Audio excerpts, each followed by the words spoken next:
Lo barato y accesible de la divisa japonesa del yen y cómo permitió el crecimiento de un masivo carry trade ha llenado portadas durante días. Aquí mismo lo hemos cubierto varias veces. Puedes ver aquí algún vídeo que lo trata incluso antes de que ocurra, que son los más guays.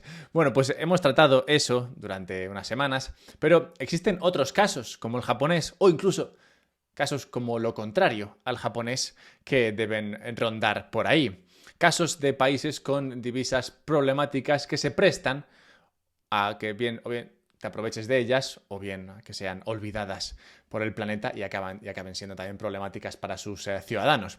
Hablamos en este canal también a veces de países que podrían dolarizarse precisamente para evitar esos problemas con su divisa o incluso bitcoinizarse, ¿no? Y siempre cuando se trata de estos países siempre nos centramos en aquellos que se muestran incapaces de gestionar su moneda de forma solvente y que por tanto la abandonan, como por ejemplo hizo El Salvador o como podría hacer Argentina si efectivamente llega a permitir la libre competencia de divisas. Como ven que no pueden controlar su moneda, pues se van al dólar y así, bueno, pues que la divisa la controle otro. Pero una divisa problemática, una divisa que se devalúa, a pesar de los esfuerzos de sus políticos y gestores de bancos centrales, no es algo exclusivo de los países poco disciplinados, como pueden ser estos, o los muy endeudados, como es el caso de Japón. También, allí donde habitan los rubios altos, puede haber problemas con la moneda, algo que sorprende a los mismos rubios, que se encuentran con que lo están haciendo todo bien. Ven que están generando riqueza, ven que son productivos, ven que son eficaces, ven que incrementan su ahorro y aún así también ven que su moneda se devalúa frente a los bienes y servicios que demandan, porque dichos bienes y servicios están en otra divisa, normalmente el dólar, y como la suya se devalúa, pues estos bienes y servicios valen más. Así tenemos que hablar del misterio de la corona noruega, la moneda de un país rico que ve con consternación cómo ha perdido más del 20% de su valor frente al dólar y el euro en los últimos años. Una tragedia que Sveinung Rotevatn describe así: la debilidad de la corona encarece todo, ya que importamos prácticamente todos los bienes de consumo. Esto lleva a inflación, que a su vez conduce a tipos de interés altos. El perdedor es el consumidor noruego. Bueno, al menos siguen siendo rubios y altos. El mañanero de hoy, muy buenas, lo voy a dedicar a explorar el misterio de la corona noruega y de otras divisas como esta. ¿Por qué la divisa de un país rico puede hacerlo mal? ¿Qué nos dice sobre el actual sistema de dineros nacionales? ¿Y qué puede hacerse al respecto? Así que si quieres entender esto bien, no olvides suscribirte, pues parece que así las cosas como que se asientan más. Y dale like, el pre-like cuenta doble.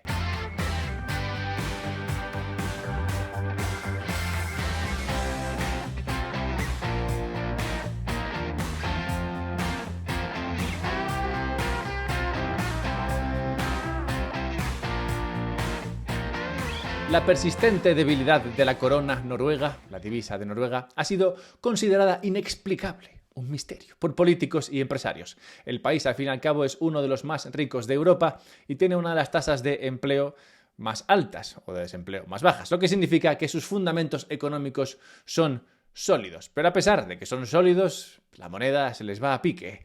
Noruega, es verdad, experimentó inflación derivada de la creación de dinero que se produjo de manera casi global durante los años 2021 y 2022 y para tratar de hacer frente a esa inflación subió tipos, como hicieron un poco todos.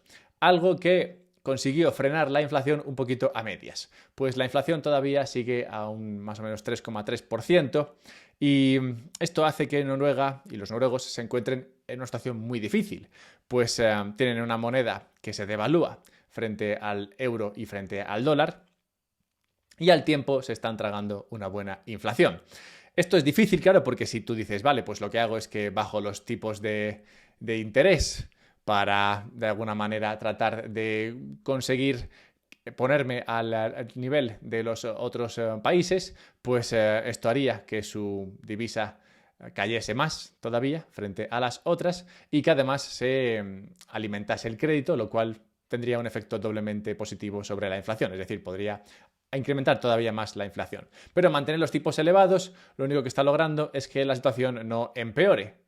pero sin tampoco conseguir que mejore. Pues normalmente esperarías que esa divisa más, que esos tipos de interés más elevados reforzasen el valor de la divisa, algo que no están consiguiendo.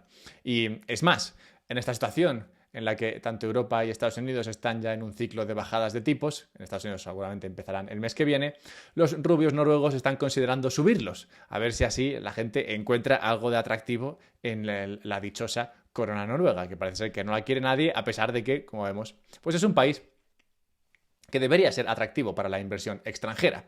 Estos tipos tan elevados, o sea, los tipos de interés me refiero, no los noruegos, estos tipos de interés tan elevados en relativo deberían, como digo, favorecer la llegada de inversión a gente que buscaría pues, ganar dinero, ¿no?, con esos tipos de interés más elevados en Noruega que en otros sitios. Y aparte, no solamente esto, sino que el hecho de que Noruega sea un país bastante seguro, pues, y con buenas perspectivas económicas, pues debería también ser un país atractivo para esta inversión extranjera. Vamos, que debería ser el otro lado, el otro extremo del carry trade. Cuando hablábamos del carry trade decíamos, vale, pues en Japón vas ahí y te endeudas. ¿Por qué? Pues porque los tipos de interés son bajos y te puedes endeudar allí con poco riesgo de que pase algo con la divisa, aunque bueno, luego acabó pasando, pero con poco riesgo sobre la divisa y con tipos de interés muy bajos, te endeudas allí y vas a invertir en otros sitios. Bueno, pues ese otro sitio, por ejemplo, sería un sitio como Noruega, donde los tipos de interés son elevados y la situación económica y jurisdiccional y regulatoria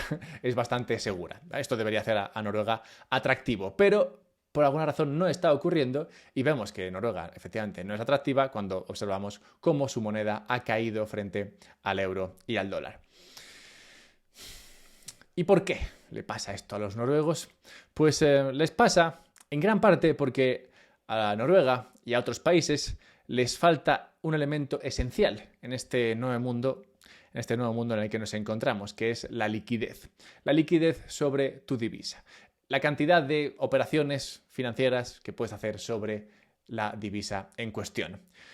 Un tal Chandler, no el de Friends, sino Mark Chandler, el estratega jefe de Bannockburn Global Forex, que ni pajolera idea, pero bueno, supongo que sabrá de Forex, se atreve a resolver el misterio que aflige a la moneda noruega diciendo lo siguiente.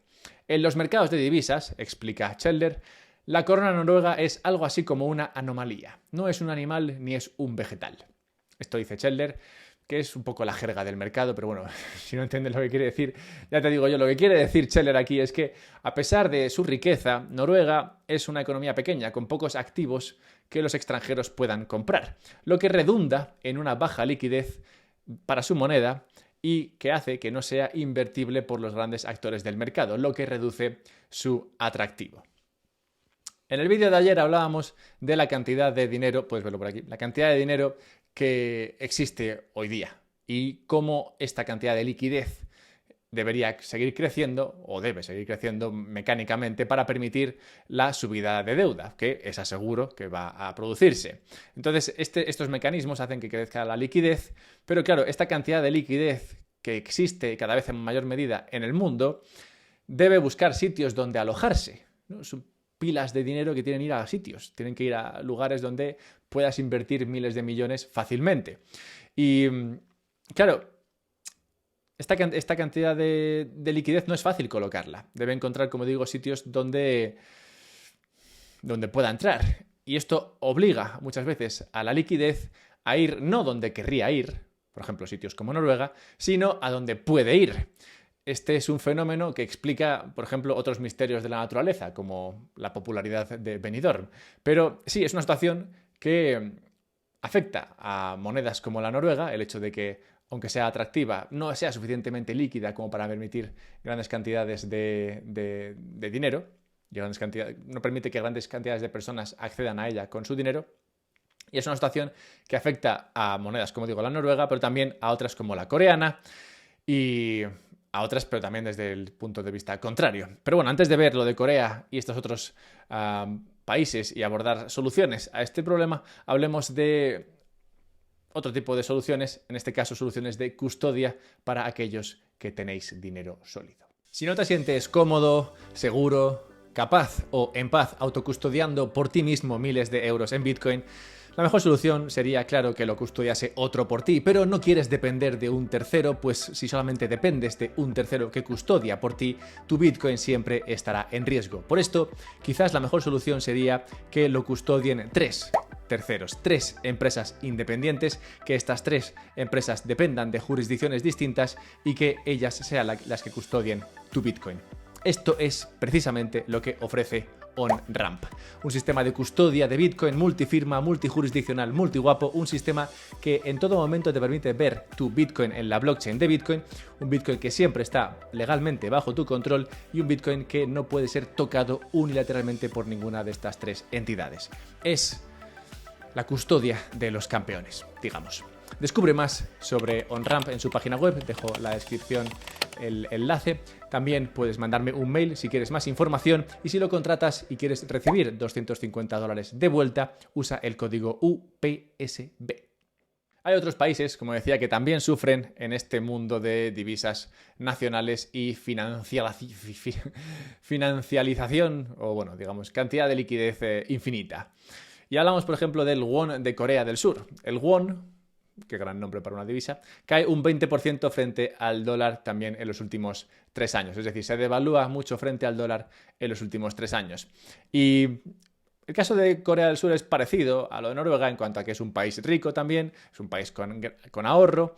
A diferencia de Noruega, es verdad, es un país netamente exportador y con gente bajita. Pero Corea del Sur se encuentra con que la pérdida de valor de su moneda frente al dólar ha provocado en los últimos trimestres déficits comerciales con el resto del mundo. Es decir, ha empezado a importar más de lo que exporta en cuanto en valor. Algo que no se había producido en años y algo a lo que los coreanos no están nada acostumbrados. Es, por tanto, como Noruega, un país que ve su actividad comercial, en este caso, o de importación-exportación, influida negativamente por los flujos de divisas que pueden tener poco que ver con la situación particular de Corea del Sur. Un estudio sobre la situación de Corea sostiene que... bueno, es que tienen unas ideas a veces. Pero bueno, un estudio sobre la situación de Corea sostiene que a medio y largo plazo, el gobierno lo que debería hacer para eliminar estos problemas derivados de la fluctuación de divisas, lo que debería hacer es trabajar para sentar las bases para que el won coreano sirva como moneda de liquidación en el comercio internacional. Es decir, usar el won en el comercio internacional en lugar del dólar. A ver, que ya te digo yo que buena suerte diciéndole a la gente que use wones, por mucho que suenen bien, en lugar de dólares. Pero efectivamente es un estudio que viene a tratar la problemática de tener que usar una moneda distinta en el comercio internacional a la tuya propia siendo una moneda que se puede ver influida negativamente por esos flujos particulares o, digamos, del momento particular que pueden castigar a tu divisa en el comercio y castigar a tus ciudadanos únicamente porque, bueno, ha ocurrido algo en los mercados de divisas, se ha fortalecido el dólar, se ha fortalecido el euro por cuestiones particulares o cuestiones que vienen muy relacionadas con estos carry trades que existen en el planeta y que pueden tener ese efecto negativo sobre la economía de un país que, como digo, no es culpa tanto suya, sino simplemente de una situación derivada de tener que usar dineros nacionales. Y en el extremo opuesto tenemos a otro ejemplo, el caso suizo, un país cuya moneda es tan demandada que su banco central se tiró 7 años con los tipos al cero y aún así su moneda no se ha movido contra el dólar. Si acaso se llegó a fortalecer ligeramente contra el dólar, esto a pesar de que, pues, como digo, los tipos de interés estaban al 0% y hacían, digamos, desincentivaban a la gente a comprar francos suizos. Bueno, en este caso, en el caso suizo, luchar contra esa apreciación constante del franco suizo ha llevado a su banco central a comprar miles de millones de activos extranjeros, lo que luego le llevó a tener pérdidas en esa cartera de activos extranjeros en 2022 de hasta el 17% del PIB. Imagínate en un año perder el 17% del PIB simplemente por estas carteras de activos extranjeros contra tu divisa. Bien, esto se debe, como digo, a esa situación también particular de la divisa suiza que ha llevado a su banco central a tratar de solucionarla, pues eso, comprando activos extranjeros. Tratar de solucionar este problema dentro de su cartera de activos les obligaría a tener que vender moneda extranjera y comprar francos suizos, que es justo lo que intentan evitar. Bien, ¿Qué podemos sacar de estos tres ejemplos? Hemos hablado del caso noruego, hemos hablado del caso de Corea del Sur y hemos hablado de Suiza. Y es interesante observar estos tres países porque son países grandes, países importantes dentro del flujo comercial internacional y son países que no tienen una de las divisas más usadas, no tienen una de las divisas más líquidas como puede ser el euro, el dólar, el yen o el yuan. Y es interesante observar estos casos o estos ejemplos porque nos permite ver que fuera de esas cuatro divisas más líquidas existe o reina el caos. Básicamente, situaciones de difícil o imposible solución a las que se tienen que enfrentar los bancos centrales de esos países tratando de gestionar su divisa contra esas situaciones que se dan en los mercados de divisas que están totalmente lejos o totalmente fuera del alcance de estos pequeños bancos centrales.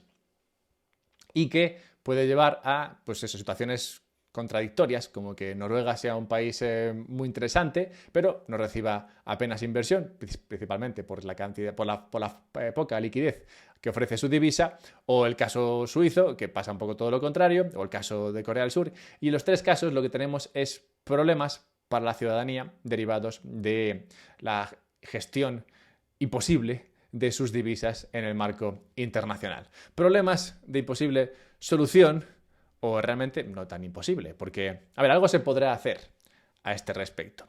La razón por la que yo llegué a estos estudios y me puse a mirarme qué pasa con el won coreano, cosa que no es lo que suelo hacer un martes. Bueno, pues la razón por la que llegué a estos estudios es que vi que los bancos centrales de Noruega y Suiza estaban comprando grandes paquetes de acciones de MicroStrategy.